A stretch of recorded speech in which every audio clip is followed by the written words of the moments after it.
കോഴിക്കോട് താമരശ്ശേരിയിൽ യുവതിയെ ഉപേക്ഷിച്ച നിലയിൽ കണ്ടെത്തി. കർണാടക സ്വദേശിയായ യുവതിയാണ് ഉപേക്ഷിച്ച നിലയിൽ കണ്ടെത്തിയത്. മലയാളികളായ 3 പേർക്കൊപ്പമാണ് താമരശ്ശേരിയിൽ എത്തിയതെന്ന് യുവതി. വിവരങ്ങളുമായി രമ്യ ദാസ് ഉണ്ട്. രമ്യ, ഈ പെൺകുട്ടിക്ക് എത്ര വയസ്സുണ്ട്, എങ്ങനെയാണ് ഇവിടുന്ന് എത്തിയത് എന്ന കാര്യത്തിൽ വിശദീകരണം പെൺകുട്ടി തന്നെ നൽകിയിട്ടുണ്ടോ? ഈ 3 പേർക്കായുള്ള തെരച്ചിൽ എങ്ങനെയാണ് മുന്നോട്ട് പോകുന്നത്? പോലീസ് എന്തൊക്കെ വിവരങ്ങളാണ് നൽകുന്നത്?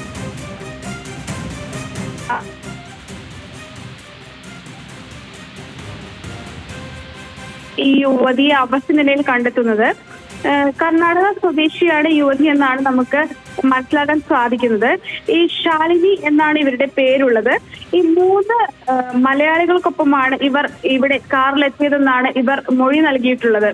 അതായത് ഇവിടെ ഓട്ടോ ഡ്രൈവർമാരായ ആളുകളാണ് ഇത്തരത്തിൽ ഈ കാറിൽ നിന്നും ഇവരെ ഉപേക്ഷിക്കുന്ന നിലയിൽ കണ്ടെത്തിയിട്ടുള്ളത്. നിലവിൽ ഇപ്പോൾ ഇവിടെ താമരശ്ശേരി പോലീസ് സ്ഥലത്തെത്തിയിട്ടുണ്ട്. നടപടികൾ പുരോഗമിച്ചുകൊണ്ടിരിക്കുകയാണ്. ഇതിനിടയിലാണ് ഓട്ടോ ഡ്രൈവർ ഇവരെത്തിയ വാഹനം ഉൾപ്പെടെ കണ്ടു എന്നുൾപ്പെടെ മൊഴി നൽകിയിട്ടുള്ളത്. അതിനാൽ തന്നെ അന്വേഷണത്തിൽ ഈ വാഹനവും ഇതിന്റെ ഉടമയും കണ്ടെത്തിയിട്ടുണ്ട്. ഇയാളും മലയാളിയാണ്. ഈ തുടർ നടപടി പോലീസ് സ്വീകരിച്ചു വരികയാണ്. കാരണം ഇയാളെ കസ്റ്റഡിയിൽ എടുത്തിട്ടുണ്ട്. മൊഴികൾ ഉൾപ്പെടെ പോലീസ് രേഖപ്പെടുത്തുന്നുണ്ട്. അതോടൊപ്പം തന്നെ ഈ കസ്റ്റഡിയിലായ ഈ യുവതിയുടെയും കർണാടക സ്വദേശിയുടെയും മൊഴി ഉൾപ്പെടെ പോലീസ് രേഖപ്പെടുത്തുന്നുണ്ട്. ഇതുമായി ബന്ധപ്പെട്ട് കൂടുതൽ വ്യക്തത കൈവരേണ്ടതുണ്ട്. കാരണം കർണാടക സ്വദേശിയായ യുവതി എങ്ങനെയാണ് ഇത്തരത്തിൽ ഈങ്ങാപ്പുഴയിൽ എത്തിയത്, അതുമായി ബന്ധപ്പെട്ട് എന്താണ് ഇത്തരത്തില് ഈ യുവതിയുമായുള്ള ഈങ്ങാപ്പുഴയുമായ ബന്ധം, കൂടുതൽ വ്യക്തത ഈ കേസിൽ വെളിവാകേണ്ടതുണ്ട്.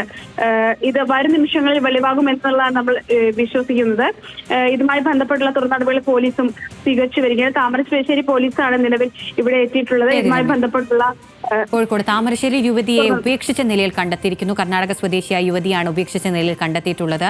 മലയാളികളായ 3 പേർക്കൊപ്പമാണ് താമരശ്ശേരിയിൽ എത്തിയതെന്നാണ് യുവതി പറഞ്ഞിട്ടുള്ളത്. കൂടുതൽ വിവരങ്ങൾ ലഭിക്കേണ്ടതുണ്ട്. രമ്യ ദാസാണ് വിവരങ്ങൾ നൽകിയത്.